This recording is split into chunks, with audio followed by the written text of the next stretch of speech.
So, so today I'm going to talk about SmartAPI and BioThings Explorer.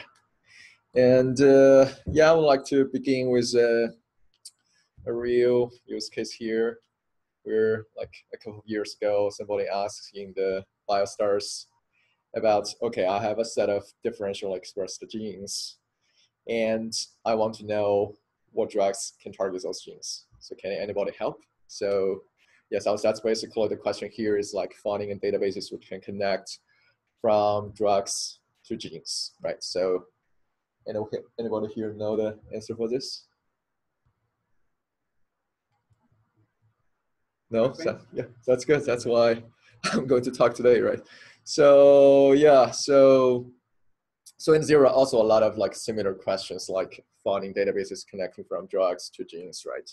So for example, like there are also other people asking like how to get all the disease causing genes from oming, or like how to get a full list of pathways involved in a specific biological disease, or like how to find oming IDs of disease which are related to gene symbols, a list of gene symbols, right? So basically it's asking for databases and how to query those databases.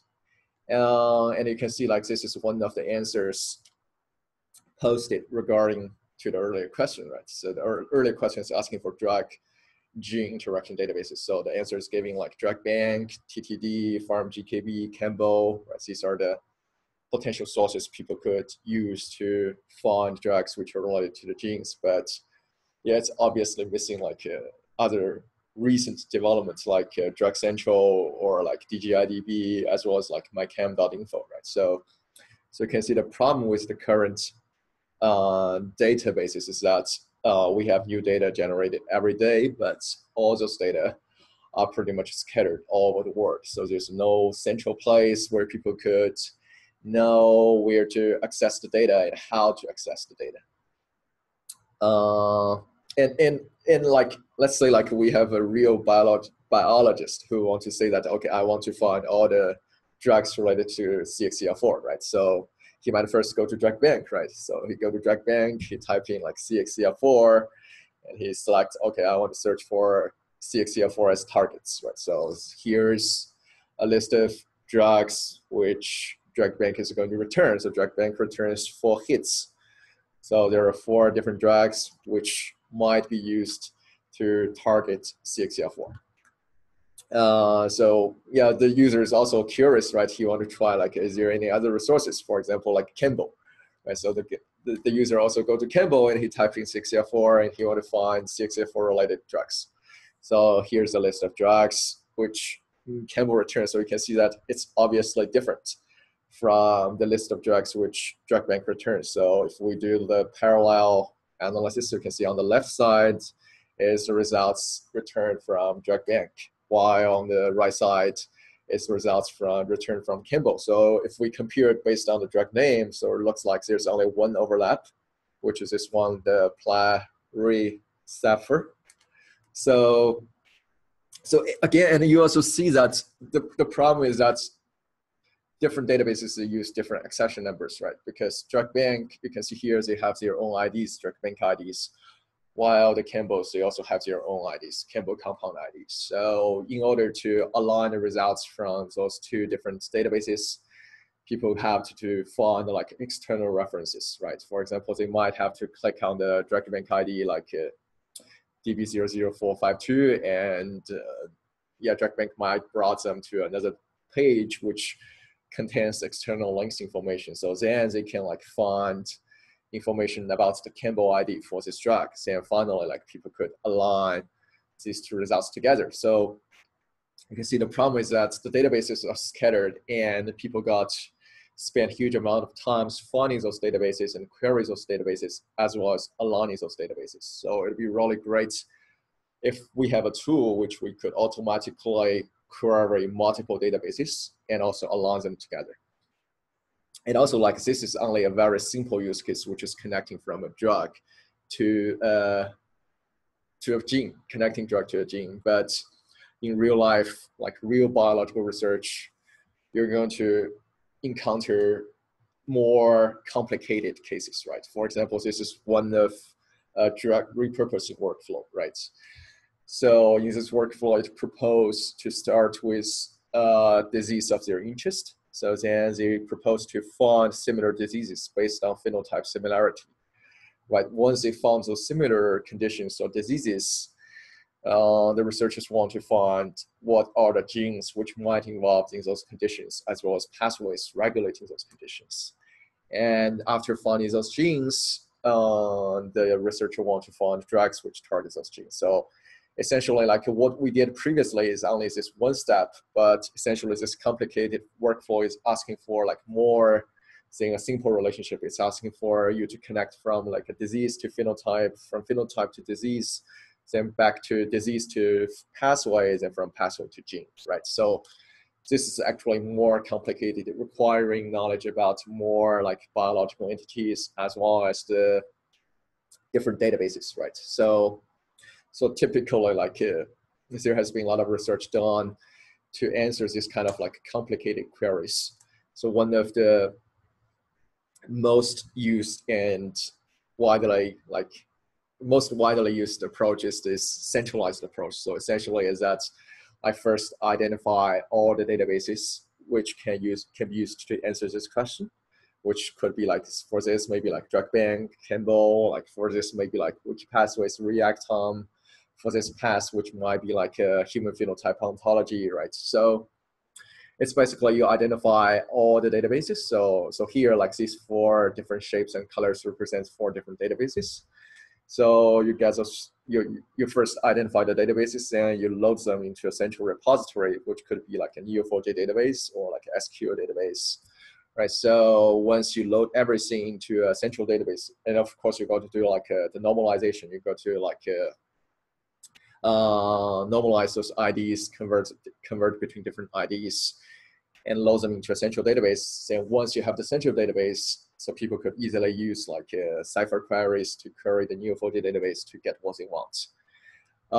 But essentially what you can see is that this kind of approach requires huge amount of efforts from the curator side, which means the people who load those databases into the central repository, right? So and also like this, it's really hard to maintain such a database because like all these data sources could be updated like periodically. So it takes extra efforts to maintain this kind of database. And also like considering the huge amount of data which is generated every day, it's just simply not feasible to like maintain everything into a centralized database for research. So later on, here's comes a proposal for like a distributed approach. So the idea of distributed approach is that people maintain the data distributed. So the data is still stored within the data provider side. But an extra step is done to link those data together. So a key representation of this kind of distributed approach is the semantic web or like the RDF approach.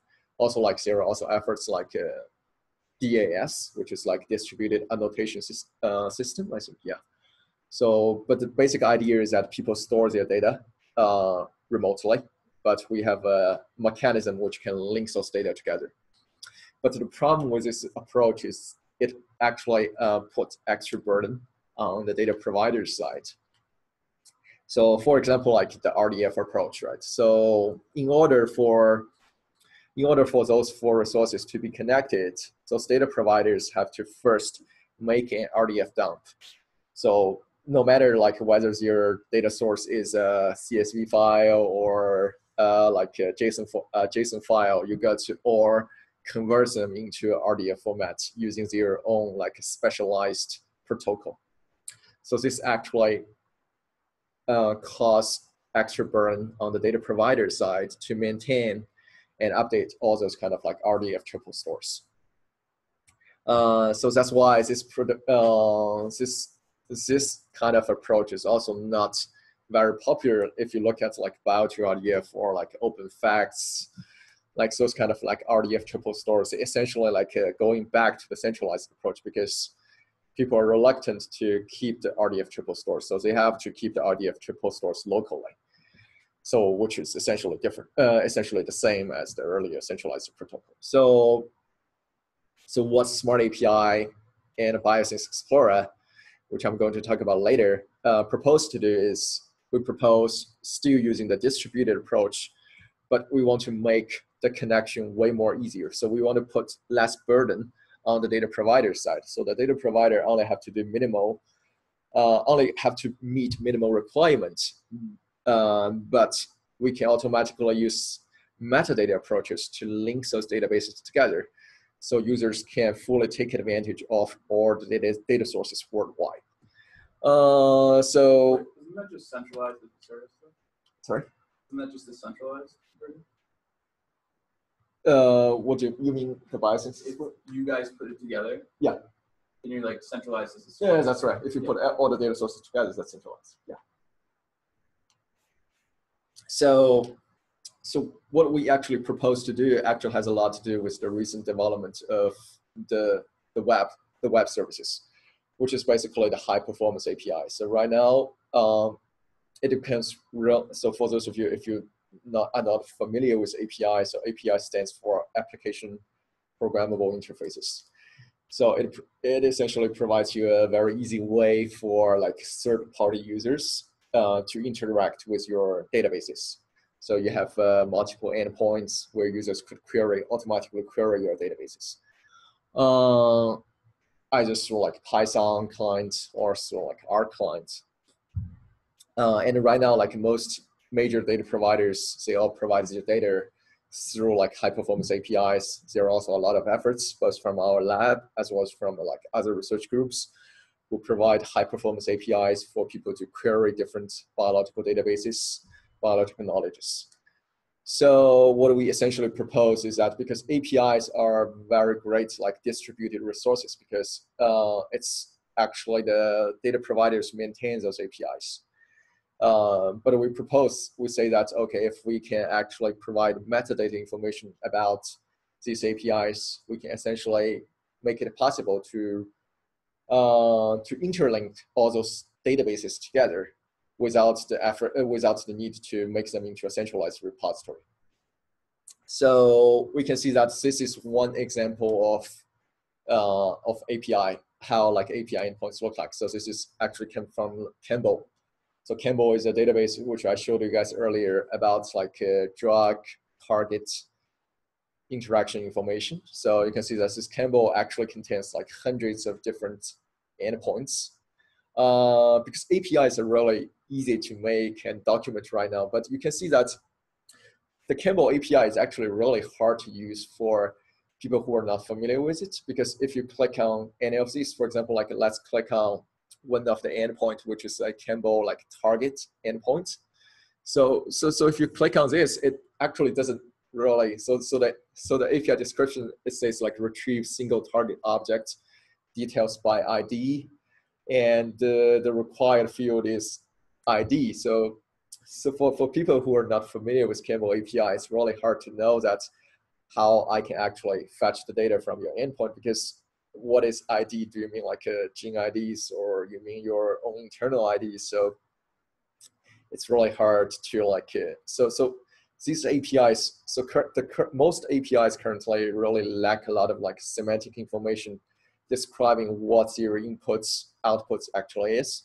So ideally, right, so it would be really great for a new user to know that what this ID is. So potentially like people could say that, okay, this ID actually has a URI referencing it. So a URI is actually a unique identifier for any like concept, not only in biology, but anything, basically anything, right? So basically, like if the developer of this API could provide additional information about this input field ID, for example, it may point to like identifiers.org Campbell target, which means that this ID actually refers to an internal Campbell target ID.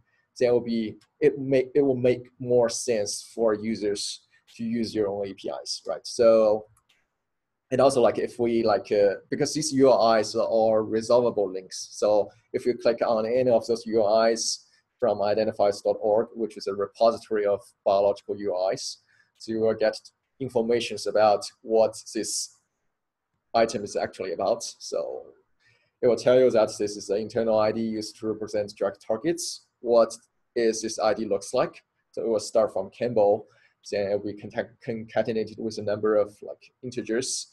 So it will also provide some examples of how this Campbell ID actually looks like.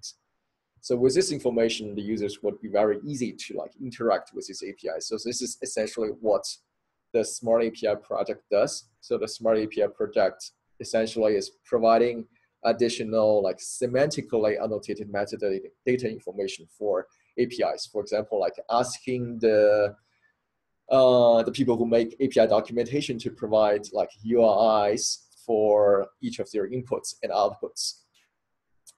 And also like most APIs, right? Because most APIs right now use JSON formats as their output because JSON is very lightweighted. So you can see on the left, this is how a sample JSON output look like. So this is also about the results about drugs which are related to a gene. Right? So you can see that. So the advantage of JSON is that it's extremely lightweighted, but the disadvantage is it really lacks semantic annotation. So by first glance, we don't know that what score is, and for anybody who work outside of the biological domain, they probably don't know like what PMID actually refers to, and also like it's even impossible for like machines to understand this JSON document. So in order to like improve the semantic annotation for this JSON document, so there's this technology called JSON LD, which refers to JSON linked data. So it's essentially very similar to the idea of like assigning a URI for each of the input field. So JSON LD is essentially assigning a URI for each of the output field from the API. So for example, you can see that interaction ID, for example, you can see that interaction type as well as drug name, sources, they all have their own corresponding UIs, which is listed in the JSON LD context file on the right. So by providing this kind of JSON LD context files, not only human beings, but also like machines can easily understand what the output of this API is about. And this kind of JSON LD document can be added on the fly. So it doesn't necessarily need to be provided by the data provider, but anybody who are interested could create a JSON LD context file, which can be added on the fly with the JSON document. So given that, so BioThings Explorer, so what BioThings Explorer essentially does is taking advantage of all those metadata information from SmartAPI as well as from JSON LD documents to build a network of APIs. Because so this is only a very simple application, right? With the URI included, we know that, okay, what this input field is about. But with more metadata information about different APIs, we can actually understand how different APIs can be connected. Because if we know that if there's an API which can take a Campbell target ID and returns a Campbell compound ID, which is basically connecting from a gene to a drug, and there's another API which can connect from a Campbell compound ID, which has an input of Campbell compound ID and an output of like disease IDs. And we know that, okay, this API, so these two APIs can actually be connected. So we can connect directly from a gene to chemicals and from a chemical to a disease. So we have an indirect connection from a gene to a disease actually by connecting these two different APIs. So BioThings Explorer essentially takes advantage of all those metadata information about APIs and builds them into a knowledge graph. So you can see here different dots represents different APIs or databases. And by using the metadata information, we can actually connect all those APIs together. We can see that how different APIs can be connected. And more importantly, right, well, we can understand how different biological concepts can be connected together. So essentially, we want to know that how proteins and drugs can be connected, how drugs can be connected to the disease, as well as connected to like chemicals. So yeah, to sum it up, what BioThings Explorer essentially does is that currently we have a number of different APIs distributing knowledge from different databases. And we provide metadata information, such as like using UIs to label the input and output fields of these APIs. So we can better understand those APIs. And by building all those, by loading all those metadata information into a knowledge graph, we can actually easily see that how different APIs can be connected.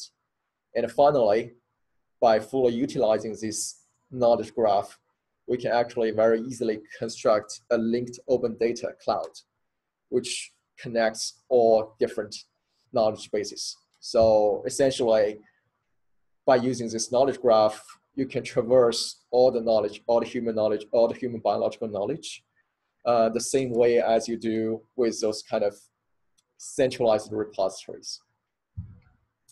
So the next I will just give a short demo about how BioThings Explorer can be used to answer some of the questions. So I'm only going to choose a very simple question. So the question is about give me all the chemicals which interact with those genes which are involved in a specific pathway. So BioThings Explorer, we have built a Python client as well as API and also a web interface for it. So in this demo, I'm only going to show you guys how to use the web interface for of BioThings Explorer. So yeah, BioThings Explorer essentially has so here's the web interface for BioThings Explorer. So it has a couple of functions. So the first one is about the knowledge map, which I mentioned. So the knowledge map is essentially about like how different APIs can be connected, how different biological knowledge can be connected. So let's see for the question here, like, so the first thing we are going to ask is that what are the genes which are related to a pathway, which are involved in a pathway, right? So you can use the knowledge map explorer. There are a couple of functions, but for the question here, it's better to use the connect semantic type, which is basically like how can we connect from a pathway to gene, right? So you can try it, and so right now the input was a pathway, right? So you can say that okay, I want the input to be a pathway, and I want the output to be a gene. So now you can click on Explorer. Then it will automatically show you that what are the APIs which can connect from a pathway to gene. So you can see on the right side of the graph, on the left side of the graph, these actually represent pathway IDs. So for example, there are CAG pathways or wiki pathways or Reactome pathways.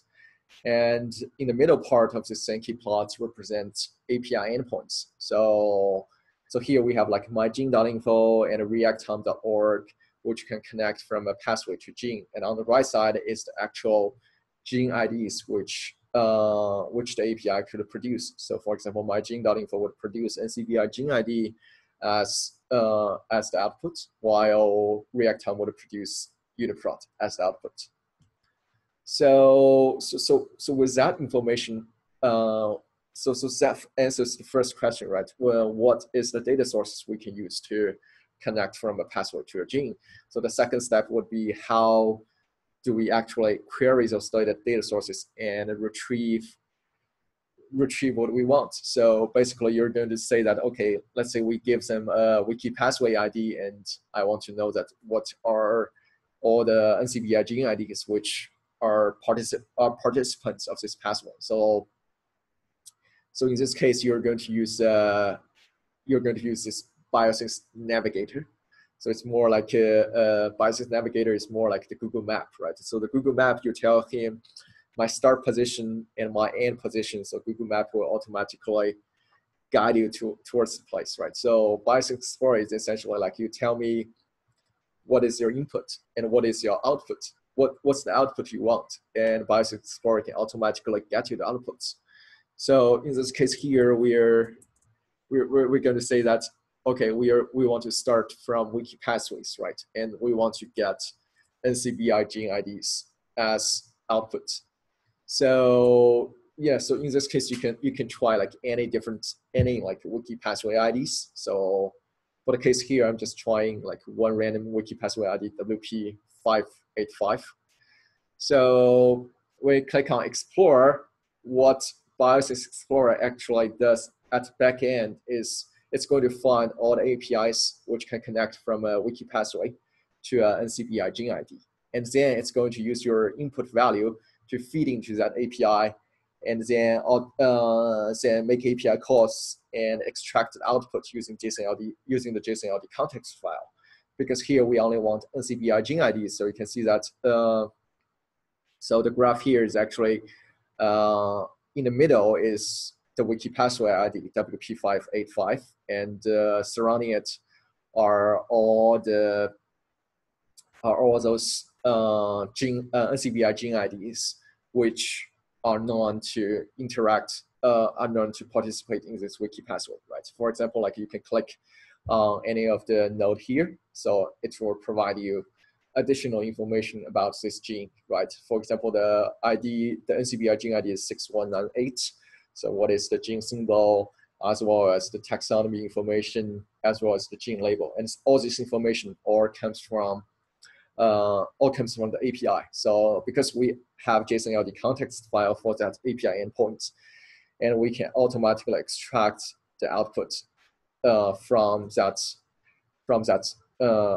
file. So, and you can also like click on the edge. So the edge will show you that what's the relationship between this pathway and the gene. So it's pathway to gene association. And it will also tell you that what's the API endpoint which actually does the job. So, is it possible to query multiple pathway services? Oh yeah, I'm going to talk about later. Yeah. So because for the case here, we are using wiki password.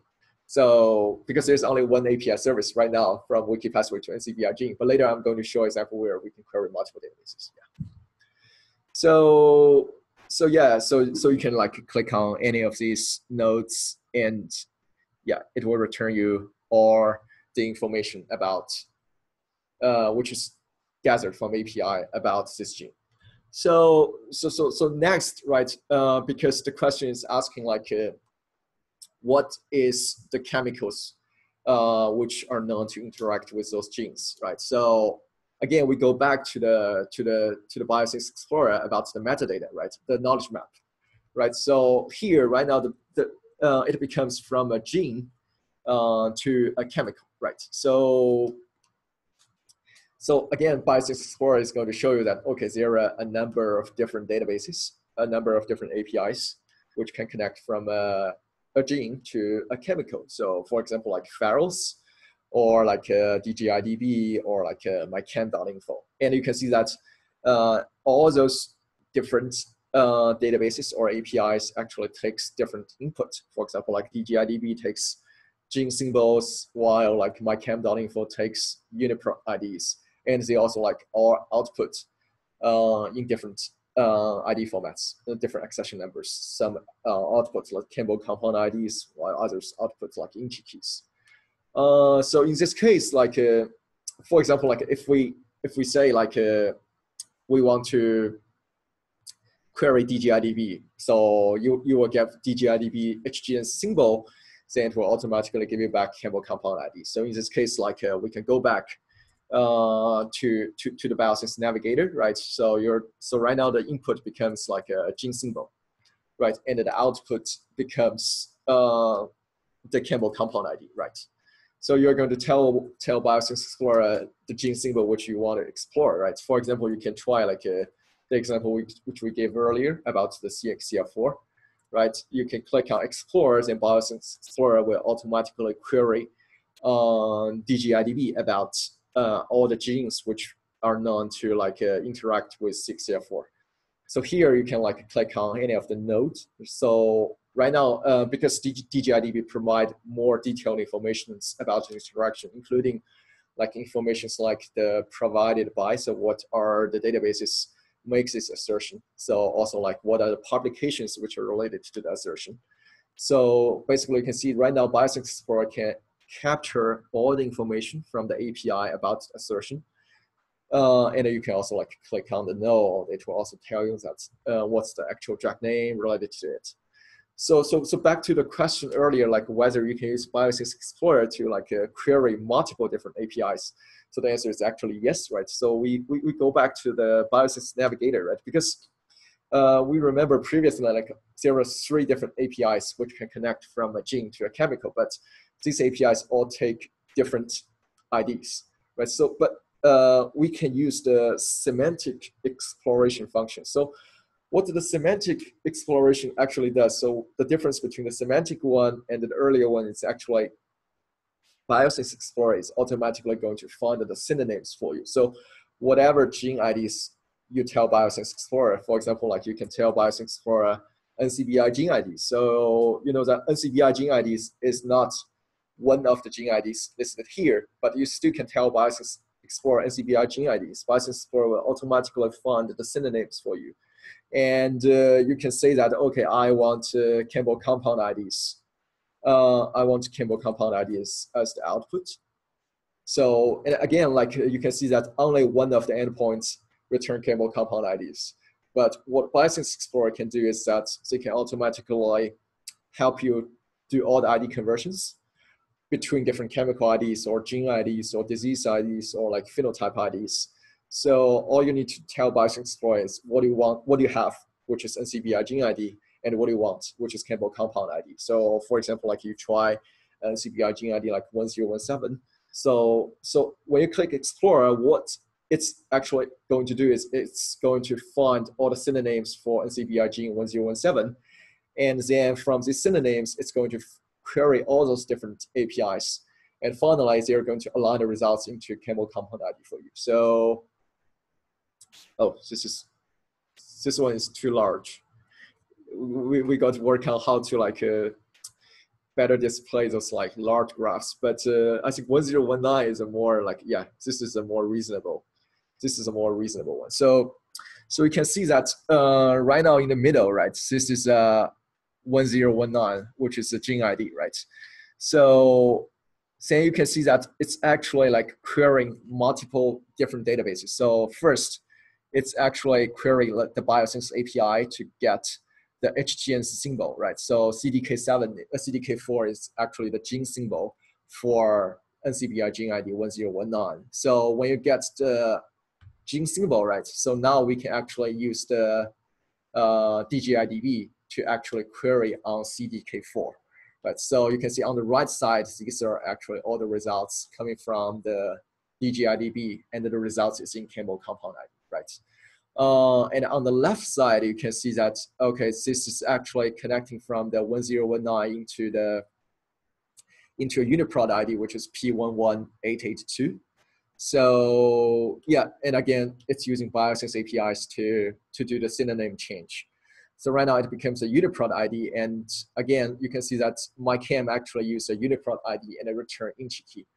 So now you can see that, okay, from a UniProt ID, we can actually use MyChem.info here, which connects from a UniProt ID to an inch key. And finally, like from an inch key, BioThings Explorer can convert back into the chemical compound ID. So you can see that within this single graph, we are actually querying multiple different results, and we are also like aligning those different results together. You can see that part of the results from MyChem and DGIDB actually have overlaps, while like there are also results which doesn't have overlaps. For example, Are there any results that don't do that? oh yeah. On the left. On the left, because there are some. Oh, there we go. Yeah, for example, there is this one ID which doesn't overlap with DGIDB. So basically, like it allows you to query multiple different results, and you can automatically get the results together in ID. But there are also cases, for example, like let me see whether I can find one case. So yeah, I think there's no case here, but in this example, but there are sometimes because there's no like a one-to-one match for inch key and chemical compound ID. So sometimes there's drug which has inch key but no chemical compound ID. So in this case, you will only get inch key but no chemical compound ID. But yeah, here, I mean, everything is aligned. So yeah, looks pretty good here. So yeah, you can also like click ask BioThings Explorer not to display the intermediate steps. So if you click off, then so here it will only return the chemical compound IDs which are related with the NCBI Jiwen 09. So yeah, so this is basically a short demo about like how you can use BioThings Explorer to connect from pathway to gene to chemical. But with web interface, you can only do like the one-to-one, right? So it's limited power, right? But we also have the Python client as well as the API endpoints for you to do like batch queries. So you can like input a list of different gene IDs, a list of different pathways, a list of different drugs, and BioThings Explorer can automatically help you to get results. So yeah, for example, like you can use BioThings Explorer. So there's an API graph endpoint where you can like ask BioThings Explorer about pathway to gene. So what are the APIs from pathway to gene? So BioThings Explorer can automatically tell you that, okay, Reactome, mygene.info, these are the APIs which can connect from pathway to gene, right? And also like you can also query the find single edge endpoint. Right, so in this case, you're going to give a wiki pathway ID, you ask it to return CBI gene IDs, and yeah, it will automatically return you the results. So basically, all the API endpoint, all the web interface of BioThings Explorer is built upon our API endpoint. So the API contains every function which you can get from the web interface. Yeah, so again, the next is similar, right? So you want to connect from a gene to a chemical. So here you're going to get a list of NCBI gene IDs, right? So you're just going to write a loop, right? You're going to write a loop on this step to loop through all those gene IDs and get the chemicals which are related to those gene IDs. So that's basically how you can interact with BioThings Explorer and its API as well as the web interface.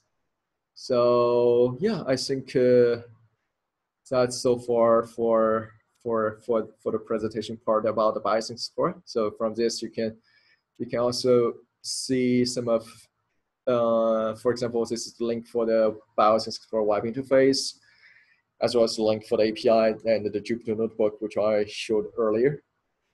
And yeah, I think I will stop sharing and start recording. Stop recording.